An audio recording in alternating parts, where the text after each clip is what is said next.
Yesterday, as we saw, our 5-year Government of Canada bond yield went up. Even though the Bank of Canada brought down the rate 0.25%, the bond yield went up, not because of what's going on in Canada, but what is going on in the US. Welcome to The Flow, Real Estate and Money Show, a show focused on helping Canadians understand the different elements of real estate, mortgage, and finance. The goal of our show is to provide Canadians with the tools, information, and knowledge to have more success when it comes to their investing and real estate related decisions going forward. My name is Alex McFadyen, and I'm your host. I can't wait to get you into the flow.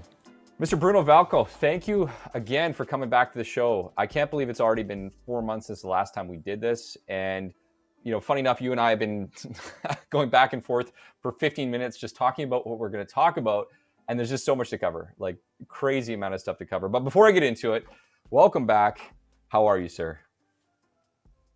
Thank you very much for having me. Really do appreciate it. I'm doing good. I'm doing very good. I mean, the mortgage market has been improving, which is a good sign for all of us. So that's good news. And I know that over the last 4 months, it seems like it wasn't that long.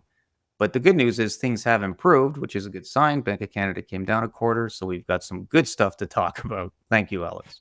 Yeah, last time was a little bit dull. There was a lot of like, oh my gosh, where are we? What's going on? And I just sense a little bit more positivity and optimism coming from you today. I don't know if it's the coffee from your Flow Mortgage mug or just something else. But listen, excited to have you back. And Bruno, one thing I will say is, I don't think you know this because I didn't tell you this before, but the episode that we did together was one of my most responded to episodes. And a lot of people reached out to say thank you so much. I don't know if they reached out to you, but they reached out to me to say thank you so much because they found that the way that you explain things really helped them to get a grasp on what was happening at that time. So I'm excited to have this conversation with you again to bring out more Bruno knowledge. So thank you again. No, that's good news. My goal is during these conversations is to make an effort to educate people, obviously that have mortgages or whether it be a variable mortgage or a mortgage coming due. There is a lot of anxiety out there. So I think educational seminars and sessions like yours, Alex, are very valuable to the general mortgage population, and any education we can provide here today, I'm very, very happy to do. Thank you, sir. Well, we've got a lot to cover, and you already hit the nail on the head. And I think we should start the conversation in one of the items that you said in our introduction, which was the Bank of Canada's rate drop and change since the last time we spoke. And now you and I both know how this works, but I think there's more under the surface than a lot of people realize. But what the impact on the Bank of Canada's decision to reduce interest rates 0.25% had on the overall market, specifically the fixed rate market, has a lot of people buzzing. A lot of people are trying to understand, okay, first and foremost, how does the decision from the Bank of Canada to drop rates 0.25% impact fixed rate mortgages, and why are they going down and back up again? Bruno, general thoughts from your side on the announcement and what you've seen in the impact of the market. Can you help us understand this? So my opinion is on the rate drop from the Bank of Canada that it was definitely very welcome. Canada has had some employment news that has not been good. Our unemployment rate's gone up to 6.2. Friday, the employment numbers come out for Canada, as they do in the US, and forecast is 6.3. So there's some negativity out there. So the Bank of Canada will see this, and by lowering interest rates, hopefully they see some sort of kickstart in terms of getting jobs and everything else back on track. So that 0.25% was very welcome. The issue in Canada between our fixed and variable rates is that our fixed rates are tied to the Canadian 5-year government bond. That bond in Canada is very much tied to the US 10-year treasury yield. And the US 10-year treasury yield is where the Americans price their mortgages. And a lot of people would say, well, why does that matter? Well, it matters because the 5-year Government of Canada bond yield, ups and downs, follows that 10-year US treasury. I give you a quick recent example. I don't get political, but we had a debate on Thursday in the United States between the two presidential candidates. As a result of that debate, and for those of you that watched it, the US 10-year treasury yield took off. They felt that the chances of a Trump presidency had increased as a result.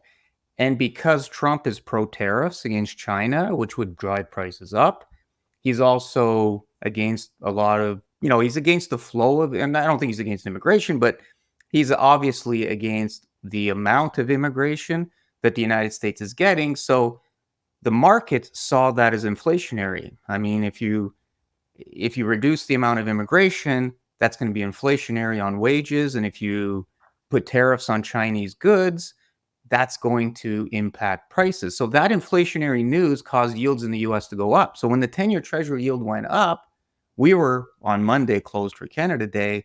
Yesterday, as we saw, our 5-year government of Canada bond yield went up. So even though the Bank of Canada brought down the rate 0.25%, the bond yield went up, not because of what's going on in Canada, but what is going on in the US. The 5-year bond yield is very much tied to the economics of the United States. And the spread between the variable and the fixed rates right now is extremely wide. We have prime at 695, and we have a 5-year high ratio fixed rate of, call it 489, 499. That spread is very, very thick. It's usually not that much. So there's room for the Bank of Canada and prime to come down before we see much going down on the fixed rates. The two are not necessarily tied together so much as some people would think. Yeah, that's a conversation that I've had many times with our clientele. But I think I guess the question I would ask you is just your general perspective on things. Why do you think that most Canadians believe that all interest rates are tied to the Bank of Canada's decision? Do you think it's maybe the Bank of Canada itself not properly explaining to people how this works, or just maybe just a lot of confusion around how rates work in general? Like, why do you think the most of the population believes that? I mean, it can get pretty complicated, and I think a lot of people have other things to worry about. They have their jobs, they have their mortgage renewals coming, they want to buy a house. I mean, there's not a lot of time for your average person to really investigate what implications the Bank of Canada has on fixed rate mortgages. I mean, Fair they enough. do look at their statements. They know what prime is. They know prime is tied to the Bank of Canada. So prime going down to 695, eh, that was good, but I'm thinking a lot of your audience and a lot of Canadians see a 0.25% drop as very little, and they would like to see more. And because remember we had prime at 395 before the pandemic, it dropped to 245, now it's at 695. So they'd like to see that come down, but that's where their lines of credit are, that's where their variable mortgages are.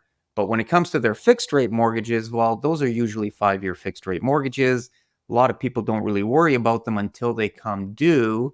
And when they do come due, they just want to get the best rate.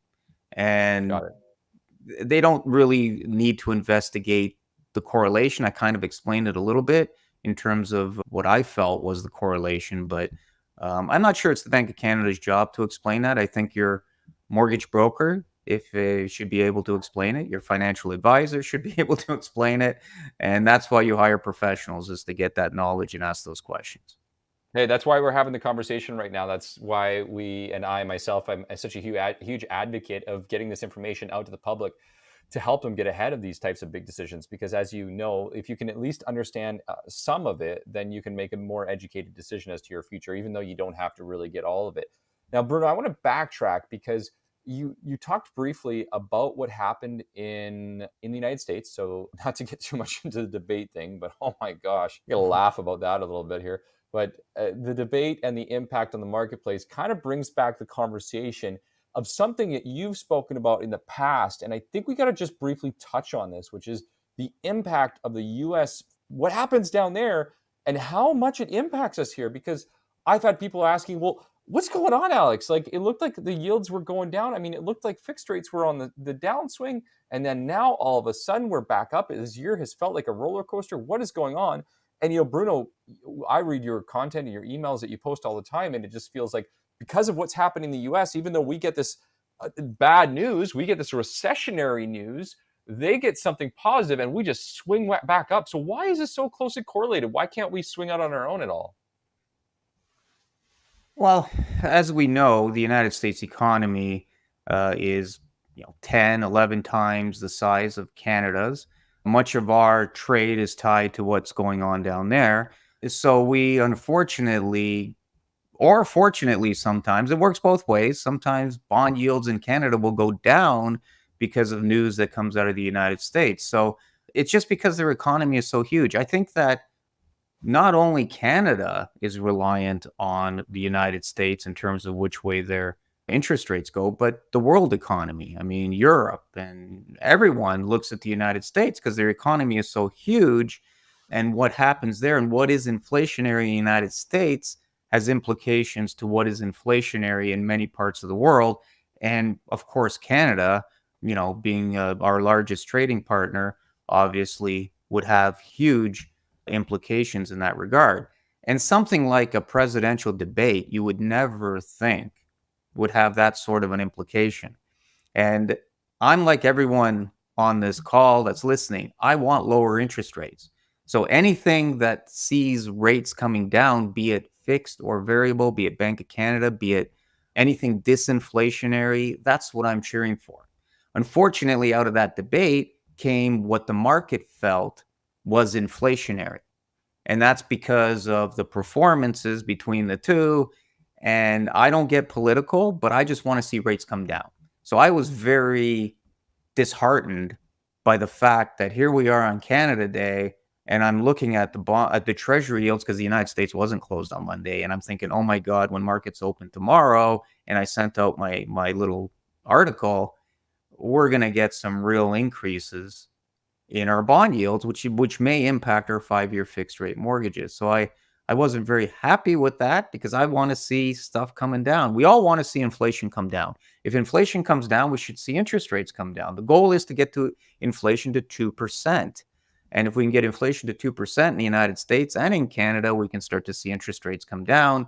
And let's say we go back to 2019 when inflation was 2%. Prime was 395. You get a Good 5-year old fixed days. rate mortgage for 279. Life was pretty good. So do you yeah, I agree. We look back then and at the time it's funny because in 2019 there was a lot of people don't realize this. Like looking back 2019 we saw, fixed rates hitting 3.5%, 3.7, 3.8 towards the second half of the year before obviously the 2020 lockdowns and so forth. And at the time people were screaming, bloody murder because rates had gone up 1% from the previous year and in fact the earlier time. Yet, looking back right now, that was absolutely nothing compared to what's happened in the last couple of years. So, speaking, one thing you brought up a few times, Bruno. So, you talked about the spread between current bond yields and fixed rates, for that matter, and prime. And you said, let me just ask you the question: why is there such a significant gap right now between the two? Can you remember a time, at least in recent history, where there was this big of a gap between the two? It seems like Let's just go back to a while. July 2019. I just quickly looked at that presentation you and I were talking about. Okay. Uh, Okay. the 5-year fixed rate high ratio mortgage was 2.74. Okay. 2.74 in July of 2019. That was RMG Mortgages high ratio insured rate, 2.74 for a 5-year. Prime, as we know, was 395. So you just look at that Right. spread, a buck 20. Call it a buck 20. Now Yeah. we got 695 and 489. We're almost 2%. So you would think there's a lot of room for the Bank of Canada and Prime to come down before we see a lot of the fixed rate mortgages coming down because that spread is so much higher than what we're used to.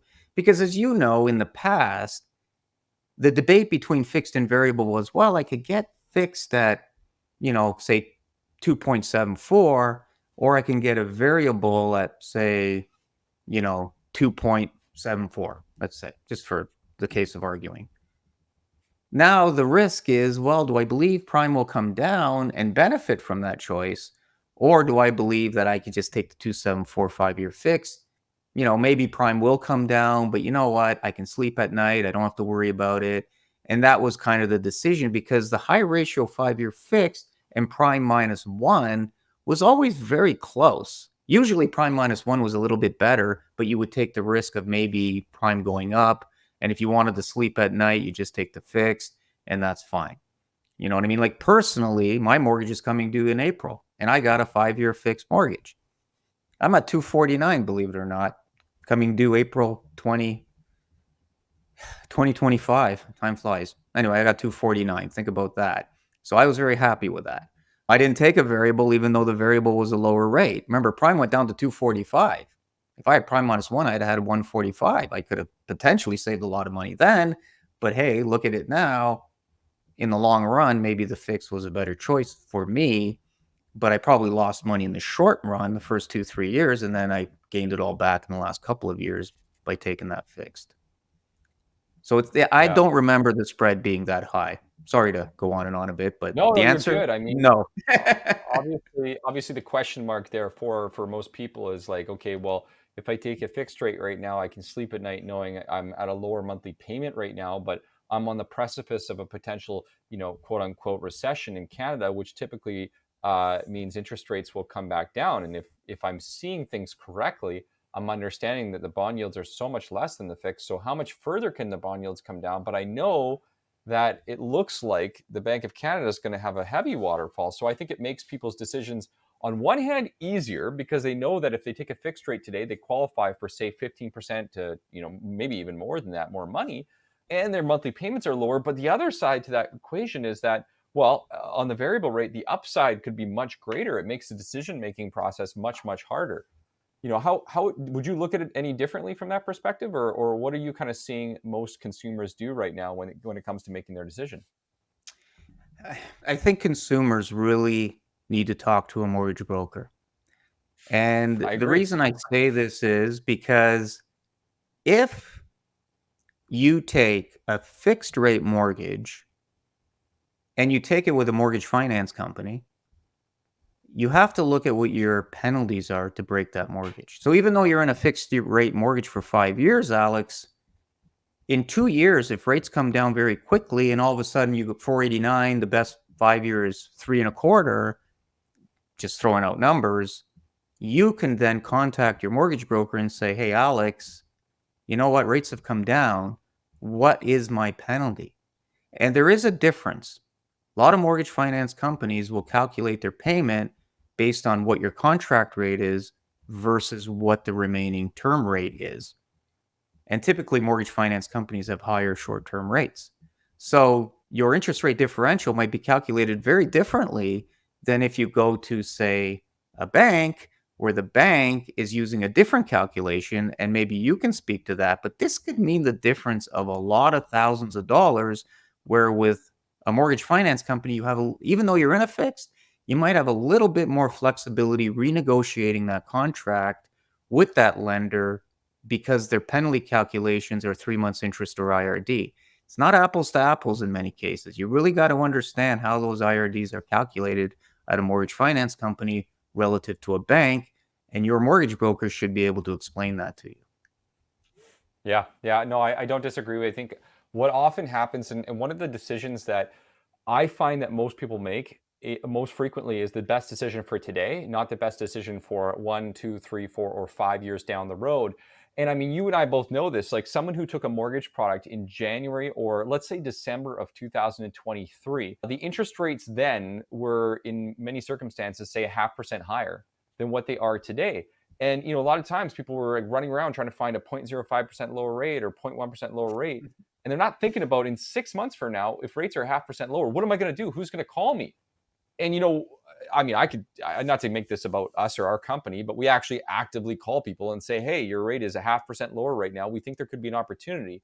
So I think people make a massive mistake in just trying to obviously look for this little savings when there could be a big change. But I digress because I'm going on a little bit of a rant here. So let's get back on track. So I hear what you're saying, and I don't disagree with what you're saying and kind of moving forward here. But I do want to circle back on the US and Canada as we look forward throughout the next quarter here. So we've got a July Bank of Canada announcement, and this episode is going to air before that. So we can talk about it before, and it'll be okay. We can date it a little bit. So we got a July Bank of Canada announcement. My most recent understanding is that we're at about a 40 to 45% likelihood of another quarter point drop. what is your understanding, first and foremost? And secondly, do you think that if they drop rates in July, is that a mistake? What are your thoughts there, Bruno? In my opinion, personal opinion, is that we have a lot of room to drop. I think the way mortgages are done in Canada, basically a 5-year mortgage term, renewing every 5 years, as you know, there are billions and billions of dollars of more hundreds of billions of dollars of mortgages coming due into the trillions of dollars of mortgages coming due over the next few years. In the United States, they have mortgage terms of 25 years. So you have a fixed rate mortgage of 25 years. You don't have to worry about it for 25 years. A lot of these mortgages were taken out in 2021 when there were very low interest rates. So these people don't have to worry about their mortgages coming due. In Canada, we do. And the argument could be made that why are we so close? If the Fed in the US is at 5.5, why did we go to 5? Did we have to go to 5? Did we have to be so close? Now we've dropped to 4.75. Then the argument is always, well, if you drop, the Canadian dollar is going to tank. And I'm just going to take a quick look at the Canadian dollar right now because when I went to Florida back in March, the dollar was 73 cents. And I was complaining a lot about it because I thought, oh my God, 73-cent dollar. And then when we look at the dollar now, we are at 73.35. So that's good news. So we dropped a quarter, the Fed didn't, yet our dollar didn't really change. It's actually maybe gone up a little bit. So does that buy us another quarter relative to the dollar? Because we know a lot of economists said, well, we can't drop, we can't go to loan because it's going to impact our dollar and that's not going to be good. But that first quarter point didn't appear to impact the dollar. So does that buy us another quarter is what I'm saying on July the 24th. So July 24th is going to be a big day. I think the economy in Canada is struggling. I mentioned it earlier. We're talking about unemployment rate going from 6.2 to 6.3. The employment numbers come out this Friday. They come out in the US as well. So we're going to wait and see what happens there. But if the US numbers come out very poorly, that could have some negative downside on our yields, which is good news. So bad news is good news in many cases. If you get bad economic news, it's disinflationary, causes yields to come down, which translate into lower mortgage rates. So in my opinion, I think the Canadian consumer who's struggling with renewals, because think about it, Alex. I mean, we talked about 5 years ago, rates were 2.74. Now it's 4.89, 4.79. I mean, what's another quarter going to really do to help a Canadian? Like if prime Yeah. goes down another quarter, is that really going to help? If we go from 6.95 to 6.7, when people are used to prime being around 3.95, right? Even 2.45, now it's gone up. I don't think it's really going to have a lot of relief in terms of the wallet. Mentally, we might be more positive about the way things are going. The direction is down, thank God. Inflation, my mortgage is coming due. Maybe my rates will be a little bit lower. I need relief. I mean, Bloomberg, I think it was Bloomberg that had a survey where they said, no, or CTV News, I'm not sure, correct me if I'm wrong, but 82% of Canadians felt we were in a recession when they did a survey. 82%. They're not seeing all this great news, all this jobs and resilience and everything else. They're not seeing it. They're not feeling it. They're feeling like we're already in a recession, right? So Mm. can we take on another quarter point? Looks like our dollar can handle it. We'll see what happens. So I'm excited about July the 24th. In my opinion, I would like to see, fingers crossed, another quarter. Fingers Well, there's crossed, a lot another half. But it's probably, listen, I'm not making any forecasting. It's what I would like to see. I think it's what well, most of listen, us would like to see. you're not. Consumers would like to see it. They need relief. Yep. And everybody with a variable rate mortgage is cheering for you to be right, my friend. So that is key. The heavily publicized reason that they're suggesting the Bank of Canada doesn't reduce rates is because of the potential psychology and impact on the housing market and prices of the housing market, which I think obviously they have to consider everything. There's no doubt they consider all possible implications of making a change. But I from my perspective, and this is just a perspective again of things, is I can't see how Bank of Canada could make a decision primarily because of what people might do and reducing interest rates when you and I, and I'm sure they also understand, that when they reduce the rate by a quarter point, another quarter point, yes, they're helping people who are currently homeowners. They're helping people who have, potential renewals in the next 12 months, giving them a little bit of relief, even a tiny little bit on their credit lines and mortgages. But people can't qualify for more because fixed rates, well, as we know, can have an impact, but it's not always direct. And in addition to that, that doesn't really impact people's ability to, like what we said, spend more money. Really, at the end of the day. So what else? What other reasons are there that they wouldn't want to make that change at this time right now, from your understanding, Bruno? Like, again, just, I know it's an outside perspective, but I'm just curious. I think it was always, do we go it alone versus what's going on in the United States mostly. And yes, I agree with you 100%. We hear a lot about implications to the real estate market. And that's perplexing to me because why wouldn't we want a robust and healthy real estate market? What's so bad about that? I mean, in the early 2000s, we had low interest rates. We had very aggressive lending standards. For those that remember 20 years ago, we had no money down 40-year AMs. We had all this stuff. And you know what was happening back then? And I can show you some charts. Builders were building. Builders were building because they knew people could qualify. They were confident that if they built a community, that the buyers would qualify. They weren't really concerned. And because you didn't need to prove down payment back then, you could do a 40-year AM. There was no stress testing. So it was very, very aggressive lending standards, but builders were building. And what we need is we need an economy, private sector economy. And the real estate market, as you know, is very much a private sector economy. Construction Right. workers and builders and realtors and mortgage brokers and all the people involved in getting mortgage financing. I mean, the argument could be, okay, well, do we want prices to go back up? Do we want inflationary home prices? I mean, we can go after the demand side of the equation as much as we want, but it's the supply side that has an implication as well to the home prices that we have. And in the early 90s, and I can remember back then, we had too much supply. And that brought real estate values down quickly. And we had a bit of a real estate market correction and crash, some people would say back then, because we had too much supply. So there's got to be a way for us to build more supply. I think Canadians and immigrants come to Canada. I'm an immigrant. I came to Canada when I was 2. My family wanted to buy a house. The Canadian dream should be, I want to buy a house, and it should continue to be that way. Immigrants should come to Canada with the confidence of knowing they could buy a house in a safe community, close to parks and schools, raise their family, build wealth. There was a study, I believe it was from the Royal Bank, and they said that people that own a house are typically 4.5 times wealthier than people who don't.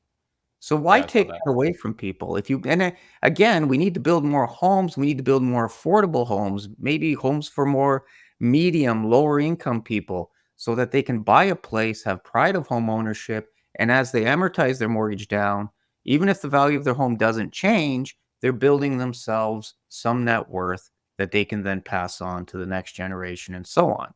So that's my opinion on this. We can go back maybe, but nobody's saying we should go back to those crazy rules, financial crisis and all that other stuff, although Canada weathered that storm quite well. But there's got to be a way for more people to qualify and to get that home ownership excitement back in for younger people. And I'm sure you see it, Alex. Younger people, they're disengaged. They think I'm never going to be able to own a house. Well, Every day. that's not Yep. that's not good. They should be inspired to own a house, and their expectation should be to own a house. I don't disagree. Has anybody told you you're the anti Ron Butler? I'm loving this. I've never heard that, Um, although I have a lot of respect for Ron, and him and I have had conversations. So yeah, we had a thank you great, for we had him on the show a I few like weeks being ago. compared to Ron. I appreciate it. Thank you. It's like your perspective is very optimistic and pro real estate, and we're not building enough, and the sky is not falling. And Ron's telling us that burn the bridges, we're all going down, and the market's gonna, I don't know. He's a great guy. I really enjoy both of your perspectives, and that's why, hey, that's why what we do here is so awesome, because we get to share different perspectives and different feedback, and yours is obviously really valuable. Bruno. Hey, Bruno, as we kind of consider the implications of what you just said there in regards to what the Bank of Canada should do, what would happen if they did reduce rates, and looking forward. I want to jump back to this conversation about the bond yields and fixed rates. So we did touch on this in our last meeting, and we don't want to put anybody to sleep here. We talked about that. Our goal is not to put anybody to sleep today. So not that you would, but I know this conversation can get a little bit sleepy. So first and foremost, you brought up a great slide before our conversation, which showed how closely tied the bond yields are right now, or sorry, not right now, but for the last, what, decade? Is that right? You showed quite Oh a yeah, long. for a very long time. Yeah. Okay, so what was the average spread, which is the difference in cost? What was the difference, if you will, between what a bond yield, a 5-year bond yield was, compared to what a average 5-year fixed rate was on that chart that you were looking at there? And that was for, to be clear for everyone here, that was for a high ratio mortgage, which is for less than 20% down. Yeah, so this would show you the best high ratio 5-year fixed rate insured mortgage, which has the least amount of risk. It's backed by CMHC, Sagen, Canada Guarantee, and so on. So I went back to 2022, March of 2022, Okay. and I went up until I believe this chart is going to call it April or so. And the average spread between the 5-year Government of Canada bond yield and the best 5-year high ratio fixed rate was 161 basis points. Now, we also talked that right now we know we can get 489. We mentioned that, and I'm just going to take a quick peek so I know what I'm talking about.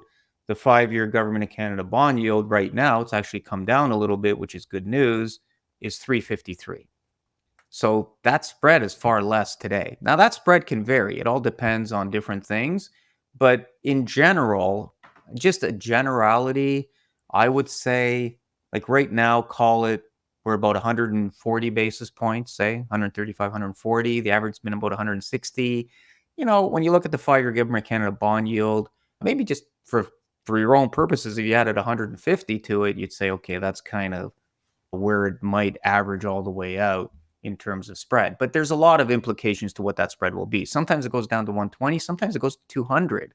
But the 161 spread is the average I had since March of 2022. So that's going back a very long time. But it's very important to know that your 5-year Government of Canada bond yield is going to be about 150 bips lower than where the 5-year high ratio best 5-year fixed. And between that is, your servicing fees, your profit, your so on, your rent, and all your costs. And you've got your markets, your MBS pools, and all that other stuff that the capital markets team works on. So that's the spread, but very, very general, which is what I think we should all just understand is there's got to be a spread. So if, Yeah. in a nutshell, when that 5-year bond yield goes down, that's good news for mortgage rates. When that 5-year bond yield goes up, that might mean some bad news. So we Right. want those bond yields to go down.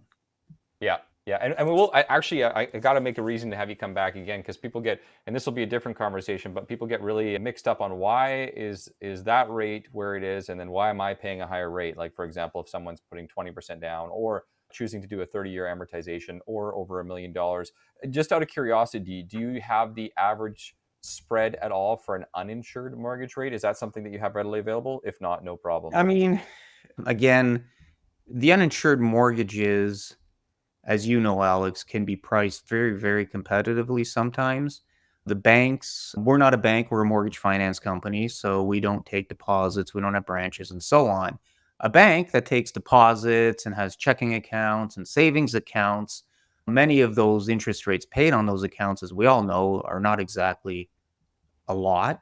They can take a lot of that money that they have in those savings and then they can do a mortgage. So sometimes you see, and I don't know from your perspective today, if I came to you and I said, Alex, I want a 5-year, I have 30% down, I'm buying a house for $1 million, I got 300 grand down. What's the best 5-year fixed rate for me? What would you tell me? If you had how much down? Sorry, Bruno, I couldn't quite catch that last part. 30% on a $1.1 million property. So uninsured. Yeah, yeah. Uninsured mortgage rates as of, well, this could change tomorrow, but as of Wednesday, July 3rd, 2024, if we're going to date this, you're looking at Good fixed idea. rate.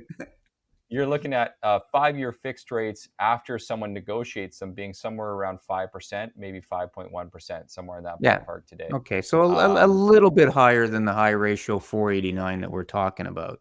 But as you know, a lot of these people now want shorter terms or they want right. Just to go variable another because they 10 or see 20 that points prime might higher. come down. July 24th again will be a big day, and if there's another drop, I think we'll see a swing towards variable as people say, "Oh, here we go. Rates are starting to come down." So hopefully July Mhm. 24th we get that signal. Yeah, no, that's a really good point. Well, no, I think we covered a lot of good ground, and ultimately, I think just to kind of move it forward here, Bruno, the key consideration about the bond yields and the impact on rates and the difference between the two is something that everyone wanted to know, and I'm glad that you explained that. But I guess to make sure I covered this last piece this year in terms of the bond market, you mentioned this earlier, so I'm kind of repeating, but I want to make sure to clarify this the bond markets have been going up, down, up, down, up, down, up, down. We started the year on a downward trend, and it just feels like we're on this constant roller coaster. Do you predict that roller coaster to like when do you see that changing, if any time, or do you have no certainty as to when that could be? When can people expect some certainty in the market? Because I do believe personally that's one of the things that's stopping the market from moving forward is just the fact that it keeps going up, down, up, down, up, down, up, down. I agree 100% with you. Definitely a roller coaster ride. It's all about the data. So, again, Friday, we get a lot of employment numbers. We get employment numbers out of the US and Canada. When we start to see this downward trajectory in terms of employment numbers, we might start seeing the Fed realize, okay, we've got some downward trajectory. Let's do something about it. The inflation numbers in the US are critical. I mean, they want to get that back down to 2%. So long as we see a directional pull towards 2%, we might start to hear more talk about the Fed lowering interest rates as well in the US, which would have implications on the Bank of Canada here. Unfortunately, bad news is good news for mortgage rates. So, is there going to be something that causes rates to plummet? I mean, I can talk about a chart that I have, and it's called When Rates Drop. I don't know if I ever shared this with you, but this is just the last few, call it recessions. So in 1996, 2001, 2008, and in 2020, we had in 2001, we know it was the dot-com bubble that burst, and that caused rates in Canada to go from 5.75 to 2.5 from January of that year to December.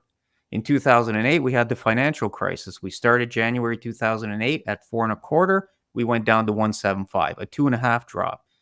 The dot-com bubble was a 3.25 drop. The dot-com bubble, of course, started in the US. The financial crisis we know started in the US with the subprime mortgage market. The pandemic, we went from 175 to 0.25, which was a drop of 1.5. Going back to 1996, we dropped rates by 2.5%. So something always has to happen when rates come down very quickly. I don't know what it is. Is there an AI bubble? Is there a government spending bubble? We often hear about government spending, not just in Canada, but in the US. Is that going to burst? What's going to cause rates to fall off a cliff like they typically have done in those four scenarios that I have brought up? I don't know. If I knew, I mean, I'd be running a hedge fund and sitting on a yacht somewhere in the Mediterranean Sea. Sounds lovely. I'm into it. Let's end it on that, Bruno. Thank you so much for leaving us with that beautiful imagery. I'd like to be sitting on a beach right now. Hopefully, the summer is around for everybody listening to this episode. Hey, if you haven't done so already and you want to find out more about Bruno because he's got so much gold, check out Bruno at RMG Mortgages. Where if you like this episode, make sure to let me know. Send me a reply. Let me know you enjoyed hearing Bruno so we can find a way to get him back on the show. I know his time is very valuable, so we always appreciate it. And if you haven't done so already, make sure to rate the episode. We'll see you on the next one. And thank you, Bruno. Thank you very much, Alex. Appreciate it. That was an unreal episode of The Flow. I hope you enjoyed it as much as I did on my side right here. If you haven't already done so, make sure to check out all of the incredible resources that we have available. You can find us on Instagram at Flow Mortgage Co. You can find us on our website, getflowmortgage.ca. And of course, don't forget our free first-time homebuyer masterclass that's currently available on our website for anyone who listens to the episodes. And if you loved what you listened here today, the only thing that we ask for is to share this with someone else that you think this could help. And hey, maybe leave us a great review online.